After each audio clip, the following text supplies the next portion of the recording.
Hi, everyone. Welcome to Kiki and Kibitz. It's me, Mary.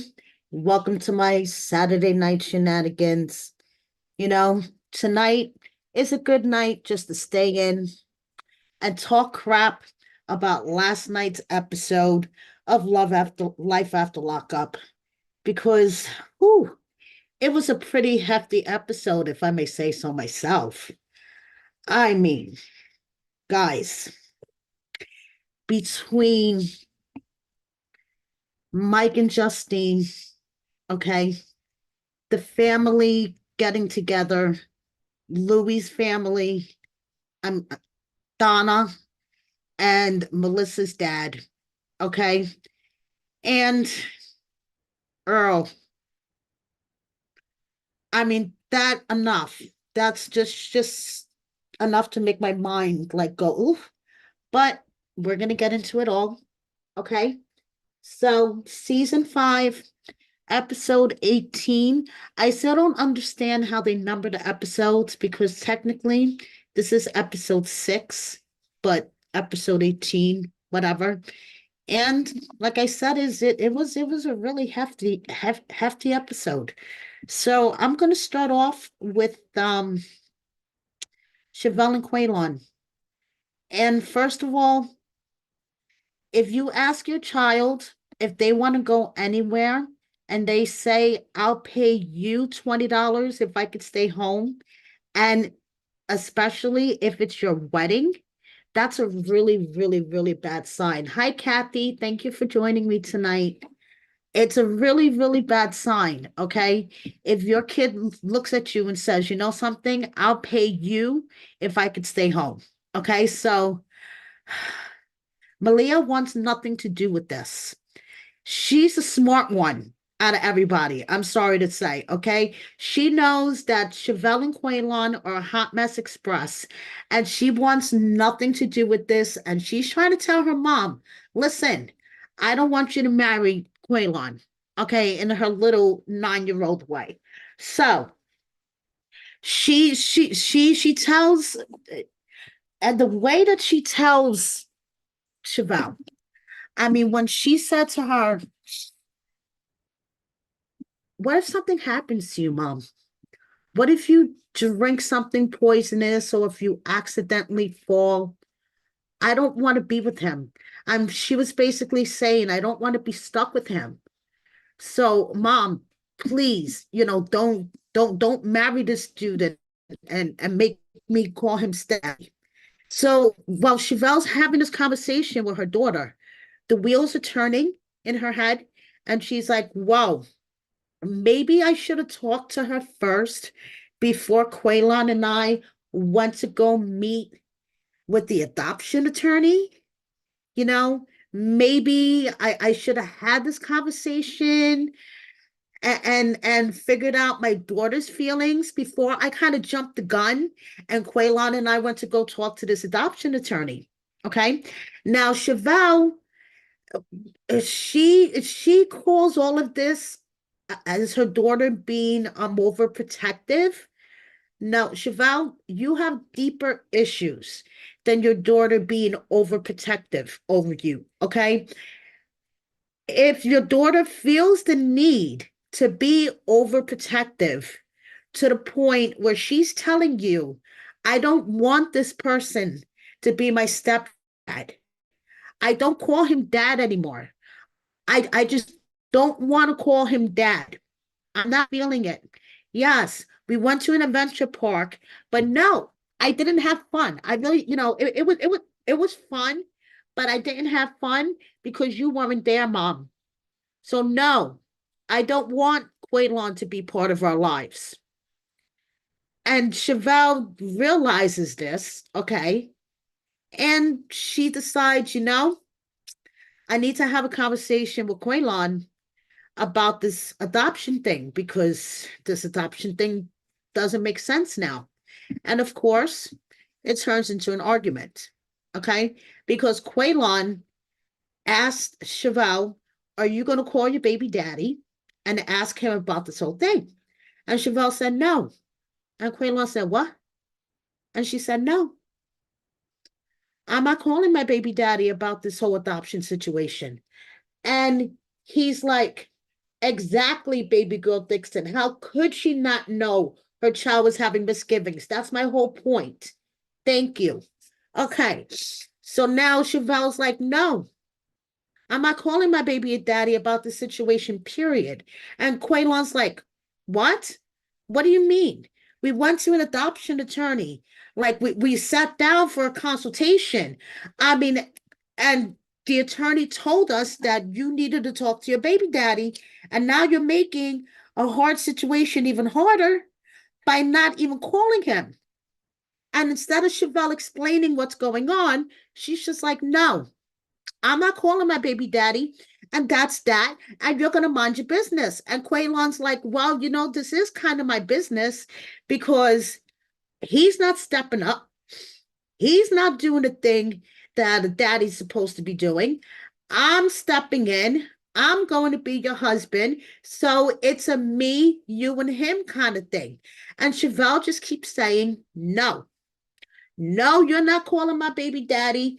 No, I'm not talking to my baby daddy about this situation. I'll talk to him about our daughter, anything pertaining to our daughter, but no, not about this adoption situation. And you, Quaylon, are staying the fuck out of it. And Quaylon is like, I will go over you, through you, around you, uh, any which way I need to go. I'll do it. I will have a conversation with your baby daddy. I will step up and be a man and have a conversation with your baby daddy. And Chevelle's like, no, you won't, because you don't have his number. And Quaylon's like, yes, I do. Doors are slammed. And it's like, are you fucking kidding me, you guys? Really? You guys have a bigger issue at hand than Chevelle not wanting to call the baby daddy. Okay? So let's get down to the nitty-gritty and let's resolve the issues. Hi, Philly Fox. Thank you so much. I mean, it's like, you got to be kidding me. Okay? Chevelle and Quaylon, Chevelle especially, get your shit together. Your daughter does not want you with this man. Okay? So now, moving on to someone else that was checked by their child, Lindsay and Blaine. Okay? Because after Lindsay had this whole conversation with Miley about whether Miley would be comfortable about having Blaine as a stepdaddy, and she had this whole conversation with her daughter. Remember that? They were playing basketball, okay? Well, she decided to take things into her own hands and propose to Blaine. Even after Miley told her that she wasn't too crazy about having Blaine as a stepdad and this whole thing. Okay? Now, she tells Miley Grace that she asked Blaine to marry her.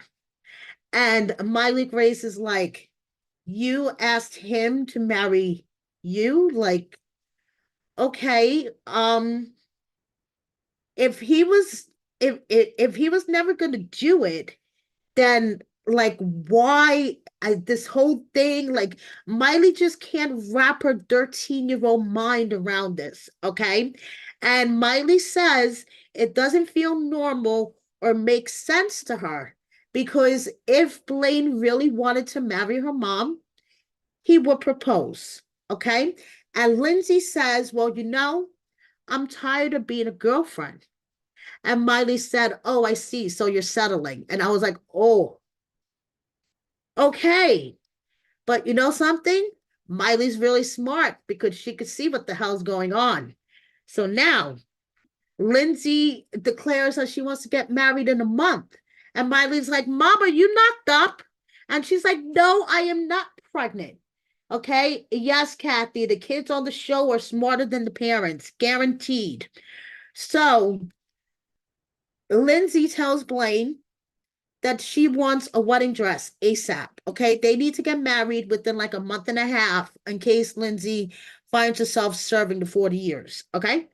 So she's like, I need a wedding dress ASAP. And you know what else I need ASAP, Blaine? Because this finger looks really bare. So I want a ring. I don't care what kind of ring it is. Just get me a ring. And Blaine is like, well, I don't want to get you a little rinky dink ring that'll make your finger turn green. And Lindsay's like, I don't care. Just get me a ring. Like, Blaine, this finger is naked. Well, my finger isn't it, but you get what I'm saying. This finger is naked. I want a ring. And listening to her, all I could think is, Linz, girl, do you want Blaine to go to the same store that Red went to, where Red got Joy's ring? Like, please be careful what you wish for, okay? Because he may be coming home with a gift shop ring. If you keep screaming, put a ring on this finger. I don't care what kind of ring it is. You might get a Red gift shop ring, okay, girl? So please. So Blaine is like, okay, you're in a rush to get married. Well, you're gonna get married, and then I'm gonna knock you up because I'm in a rush to have babies. And Lindsay's like, hell's no. Who said I'm having babies? It'll be really hard for me to be a mother to an infant since I'm a full-time student working the night shift. Are you planning on staying up all night with the baby? And Blaine's like, sure, I'll be super dad. And Lindsay's like, yeah, okay. Turns out Lindsay's keeping a secret from Blaine, okay? She has a IUD implanted in her, and Blaine has no idea. Even though she's worried that he may be able to feel the string. And I'm just like, because as a woman that has an IUD, I'm just like, Lindsay, please, okay? So we get treated to her gynecologist appointment. Why? That's all I'm saying. Why? I'm a woman. I have to go to my gynecologist appointment soon. I don't want to be treated to somebody else's gynecologist appointment while I'm watching my trash TV. Okay. As much as I love Lindsay, and we all know Lindsay's my girl, but I do not want to see her gynecologist appointment, okay, while I'm getting stoned and watching my Friday night trash TV. So before I know it, she is sitting up there with her legs up in the stirrups, and her gynecologist is checking her IUD to make sure that the string, isn't so long that Blaine will feel it, because Blaine has no idea that the IUD is up there. And I'm sitting there watching this going, thanks, but no thanks. Okay. Hi, Stanley. So now I want to move on to Melissa and Louie. Okay. Because Melissa, I'm going to reach to the TV screen one Friday and I swear I'm going to snatch you. Okay. Because I get it. I get it that, you want to make sure Louis is on a straight path, but come on. I think the expectations are way, way up here. Way, way up here. Okay. So Louis's been in New Jersey for 2 days. And yes, baby girl Dixon, I agree. It was almost as cringy as Louis's bathroom scene. Like, what is up with that? Louis sitting on the toilet. It's like, come on, please. Like, it's, ooh, okay. Anyway, so Louis gets a job interview at a gym, okay? Because we all know that his passion, he wants to be a personal trainer. Okay, he really wants to be a personal trainer. So he didn't get the job, okay? Because, he was totally honest with the guy, because the guy was like, I'm going to run a background check. He's like, listen, since you're going to run a background check, I'm going to be straight up with you. I'm a felon. I just came out of jail. I just served, 10 years for armed robbery, because of my drug addiction, blah, blah, blah. The guy asked, what were you addicted to? Louis said, I started off with pain pills. Then it progressed to heroin. And the guy's like, you seem like a really trustworthy individual, but It's heroin that I don't trust. Okay. I've known people for 10 years that have been clean and then they relapse just like that. So, it's just that you have to keep yourself on the path and whatever. He doesn't hire Louis, though. He doesn't hire Louis. He tries to get him to join the gym, but he doesn't hire him. Okay. But Louis sees this, something, this is positive. This is, life experience. It's practice. Practice will make perfect, and I'll get a job. He's been in Jersey for what? 48 hours, already gone on one job interview. But it's not good enough for Melissa because Melissa's expectations are all the way up here. Like I can't even stretch my arm as far as high as her expectations are. Okay. And it's like, girl, I get it. I get it that you want to make sure, that he's, he's like this. I get it. I get it. You want to keep him like this. Okay. But come on. You got to cut the guy some slack as well. I mean, even her own brother-in-law. Okay, but I'm going to get to that in a second. So they're getting ready to have their housewarming party. Okay.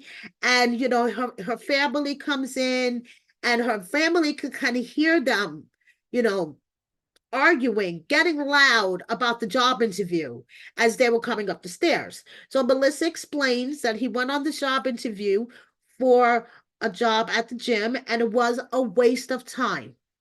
I don't understand how a job interview could be a waste of time, but to Melissa, this was a waste of time.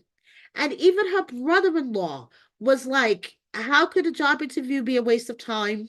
Your expectations are all the way up here. Like, give the guy a break. He's been in Jersey for 48 hours, So Donna comes in.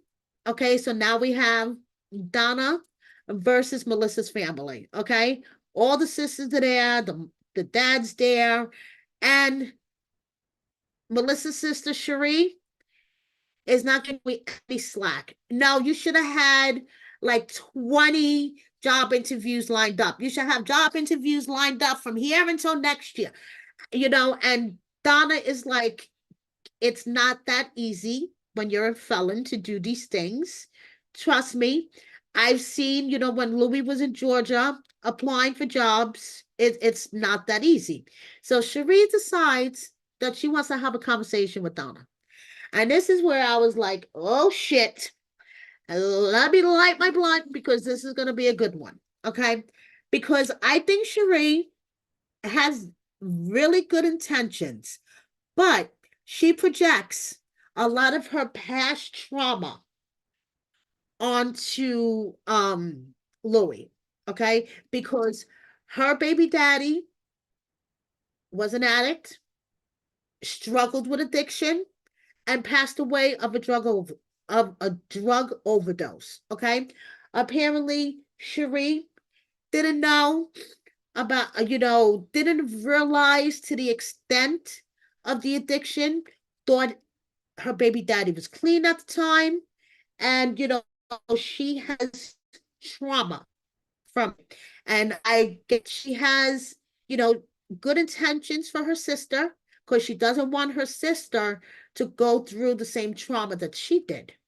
But, like, no two people are the same.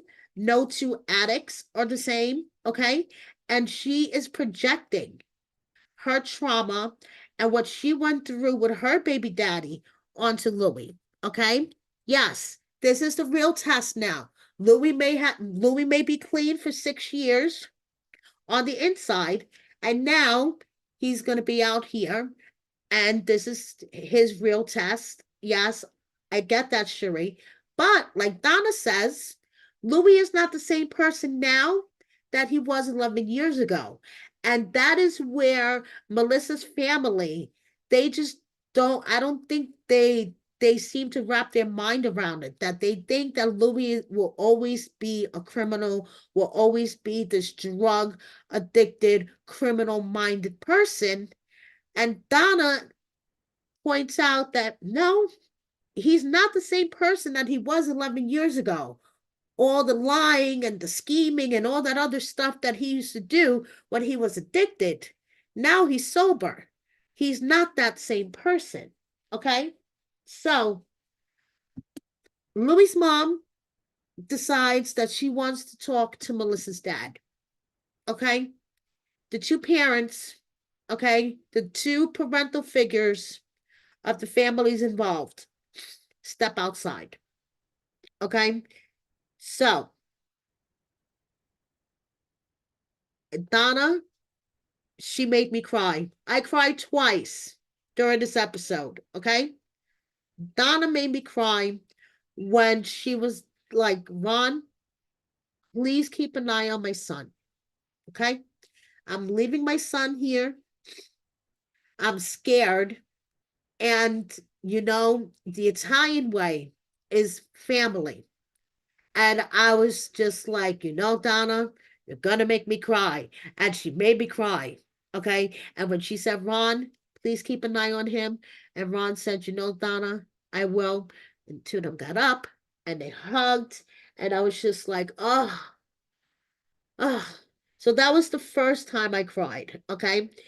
Then when she was saying goodbye to Louis and she gave him the bracelet, and then she told Melissa, please take care of him the way that I take care of him, because now it's all about you and him. I'm not part of the equation anymore. It's just about you and him now. And I was just like, oh, but I get it. I get why she's so emotional. I mean, that's her boy. She lost him for 10 years. She got him back, but she knows she has to let him go, and she lets him go. Okay? So now Melissa says she's probably going to come back unannounced. Yeah, she will come back unannounced. We both know, but hey, that's Donna. We love her, and she deserves to come back unannounced. Okay? So now we are going to move on to the parents that did not make me happy at all tonight. Okay? Mike and Justine. Now, Mike, I just have to say, fuck you for two reasons. Fuck you for, again, making your children cry, and fuck you for ruining that delicious Dominican American breakfast that your mother made. Okay, because no one was in the mood to eat after that shit. Oh my God, guys, did you see the food on the table? Holy shit, I started craving a Dominican breakfast, and I'm not a breakfast eater, but I have Hispanic friends, and my Dominican friends could throw down and make, and I was looking at the shit on the fried salami and the cheese and all that shit that was on the table, and then there was pancakes, and I was like, oh my God. Yeah. So fuck you, Mike, because not only did you make your kids cry again, but you ruined the fucking breakfast. So Mike's like, I have an announcement to make. And his sister's like, well, you guys are already married. She's already pregnant. What else can it be? And Mike's like, yeah, well, we're moving to Vegas. I thought his mother, like, I thought his mother's head was gonna like explode. Okay, I thought her brains were gonna come shooting out of her ears, and I agree. Okay, Justine's mother co-signed them moving to Vegas, baby girl Dixon, but I think that she was surprised that they were moving at that moment.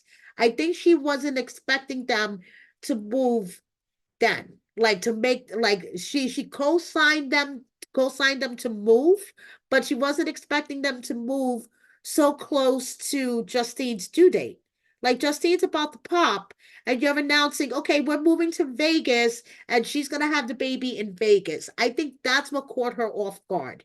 See, Justine's mom knew that they were going to move to Vegas, but I don't think she was expecting this timing of it, okay? Because she was expecting her grandchild to be born in Rhode Island, okay?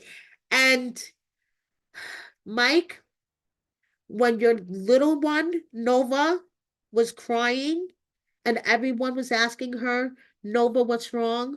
Nova, what's wrong? Nova, what's wrong? No shit, people. What do you think is wrong? Her father just announced that he's moving to Vegas. She hasn't seen him. She barely knows him, okay? And now, there's a bunch of adults in her face going, "What's wrong, Nova? What's wrong, Nova? What's wrong, Nova?" Like, the kids broke my heart, okay? And Melody, Melody. I just wanted to reach through the TV and hug that poor girl, okay? Because she feels like she's truly stuck in the middle. Because she has the option of either moving to Vegas, okay, and to be with her brother Michael Jr., okay? But that leaves behind her two younger siblings, her mom, her grandmom, her Aunt Ann, all these other people that she cares about. So she feels like she's truly stuck in the middle. And this is what? A 16-year-old girl, okay? So she's crying. The little ones are crying. I mean, it's like, but all Mike cares about is that they have to get to Vegas because he needs to jumpstart his career. You would think that he has like a Vegas residency. He's like Britney Spears or somebody, that he's going to start like a 50 show residency in a fucking casino or something, okay? Like, dude, please. First of all, you're a little bit too old to try to start a rap career. I mean, I may not know a lot about jump starting a rap career, but I know definitely I'm too old to start one. But Mike, so he's like, "Oh, we got to do this. We got to move. I'm sorry. My solution is we'll fly in once a month to see the kids, and the kids will fly out once a month to see us." Okay. But it turns out that they may not be getting to Vegas as quickly as they thought. Okay, because Mike fucked up. So he gets a call from his parole officer. And parole officer's like, "Can you please come in to see me? We need to talk. Make sure we're on the same page." Mike is like, "Oh, yeah, yeah, sure, sure, sure, mister. Yeah, okay." So Mike pulls up, and it turns out that it's a sheet of paper that is going to delay his move. Because apparently they mailed something that he needed to sign, but everybody's packing in his house. We have like a whole moving crew of children packing, and there's boxes and stuff everywhere. So he doesn't know if maybe one of the kids could have grabbed the mail and what happened. But it's his fault. He's going to man up to the fact that it was his fault. He dropped the ball. He should have been on top of this. He should have been calling. Shoulda, coulda, woulda, maybe coulda, woulda, coulda. But he didn't. And now they can't move next week like expected. So not only is he going to have to pay the mortgage on the house in Vegas, they're going to still have to pay rent on the house here. And oh, goodness gracious, Justine is not going to be happy. She's going to be stressed the fuck out. So what does he do? What does Mr. Montana Mills do when his wife calls him to find out how everything went at the parole office? Okay. He pulls over, and Justine's like, "Hi, honey. How are you? How did things go?" And Mike, instead of saying, "Justine, let me talk to you when I get there. Okay, honey. I love you. Bye. I'll talk to you when I get there," and just kind of hang up and just, keep driving or whatever. Because like he said, he didn't want to break the news to her over the phone. Okay. So you don't want to break the news to her over the phone because this is kind of devastating news because now you don't know when the fuck you're going to move. Okay? So instead of just saying, honey, and let me talk to you when I get there, okay? And just getting off the phone real quick. What does he do? He lies to her and says, oh, yeah, everything's fine. Don't worry. Everything's fine. We can move next week. And she's like, oh, my goodness. I'm so happy. Oh, honey, I'm so happy to hear that. Oh, my goodness. Thank you. I'll see you when you get here. And Mike, he's like,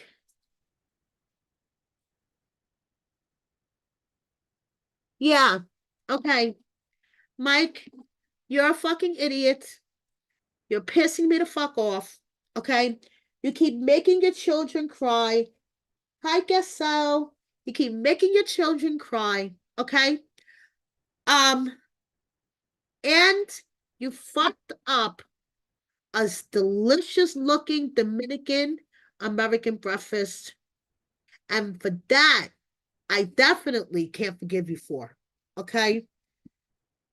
So now we're gonna get to the nitty-gritty of tonight's episode. And nitty-gritty. Oh boy. Earl and Taylor. And let me tell you, Earl has finally fucked up all his chances. Okay? All his chances for Taylor. He fucked them up in this episode. And okay, first let's start off with this date night. Okay? He decides borrowing the limo from Zach and taking Taylor out to a fast food burger joint, okay? And having burgers and onion rings and French fries out of the trunk of said burger joint in the parking lot is a romantic date.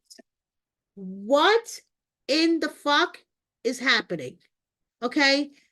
Chance, that is not a romantic date. So now they're sitting in the parking lot, trunk of the limo open.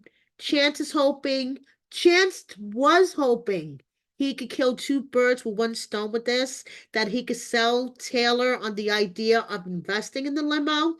But Taylor killed that idea. She's like, why don't we concentrate on our epoxy furniture finishing business first? And maybe, later we could think about investing in a limo, but right now that's not a good idea. Okay? So while they're sitting there, their romantic date in the parking lot of the burger joint, sitting in the trunk of the limo, Chance swears to Taylor that, there are no other secrets. Okay? Pinky swear Taylor deserves better. She will get better. She will get the best version of Earl from this moment on. Pinky swear. Okay? 12 hours later, Chance is kicked out. He comes home from work. She calls the producers. First of all, Taylor calls the producers. The producers come running. Okay? They're like tripping over themselves. They come running with the crew, the cameras, and everything. Okay? So Chance had come home from work the night before, and the first thing when he walked into the door is he wanted to see Taylor's phone.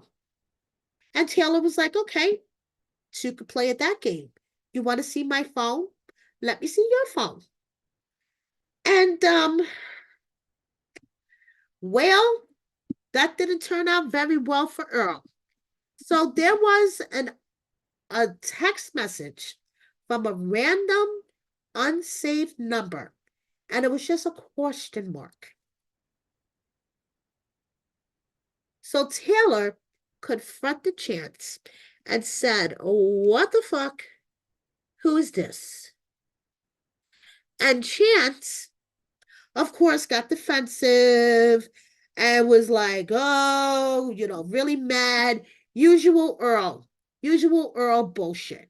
Okay?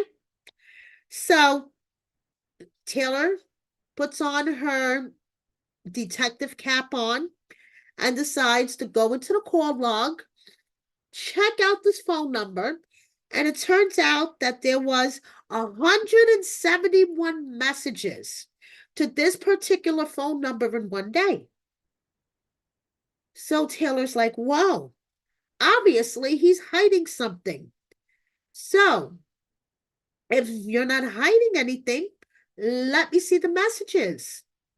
And of course, Chance is getting defensive and he's, oh. So to make a long story short, he threw his phone in the toilet. What in the actual fuck? Okay? If I was Taylor, I would have made the producer get the phone out of the toilet. Okay, please. So he threw his phone in the toilet because obviously you have something to hide if you're that desperate that you're throwing your phone in the toilet. So Taylor calls the phone number and a guy picks up. Taylor was fully expecting to confront another bitch. And it was a guy. And Taylor was like, what the fuck? And the guy hung up on her immediately. Then text her, who is this? And we see this wonderful conversation thread where basically it's revealed that Chance has been having conversations with the town man whore. You see, apparently in Taylor's small town, there is a man whore. And everyone knows that this guy is a man whore. Well, apparently Chance has been having conversations and deleting them with such man whore. So, you know something? He has run out of chances with Taylor. Taylor decided that she's fucking done with him, and she kicked his ass out. She was like, bye. Okay, it's bad enough that I have to worry about you cheating on me with women, but now I have to worry about men.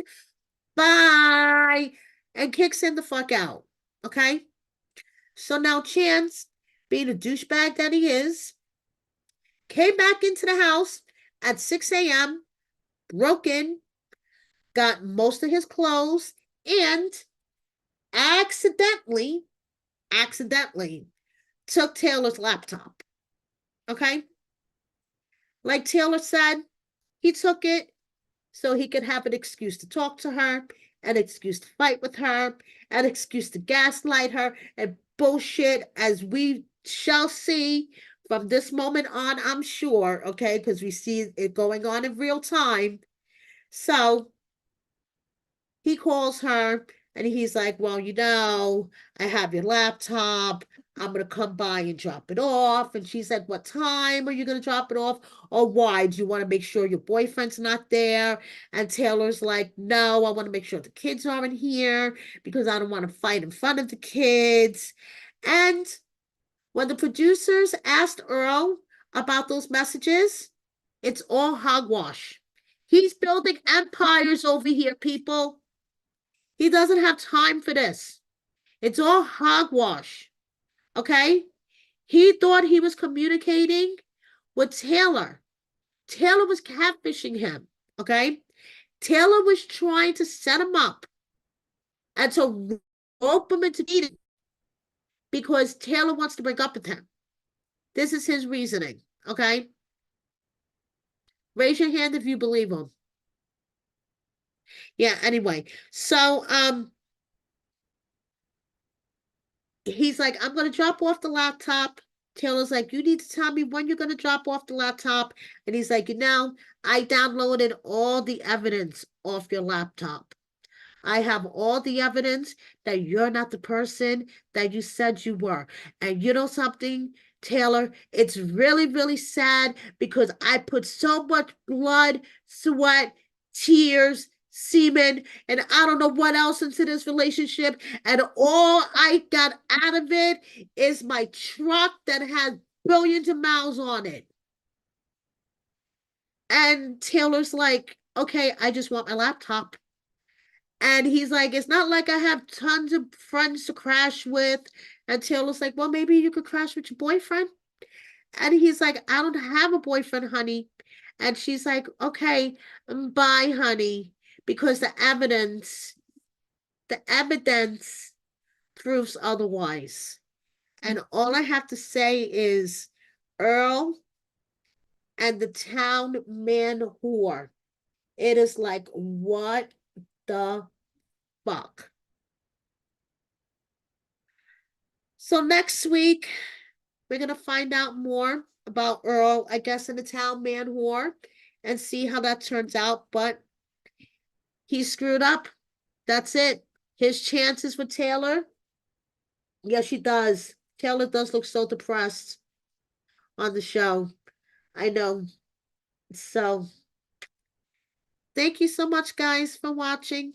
That's basically it. That's my recap for the night. But all I have to say is, Mike, fuck you, okay? You keep breaking your kids' hearts and you ruined that breakfast. Miley Grace, you're a smart one. Keep your mom in check, okay? I love the way you checked your mom and keep her in check. Donna and Ron, hey, who knows? They may be married in 3 months. I like that idea. I mean, you never know.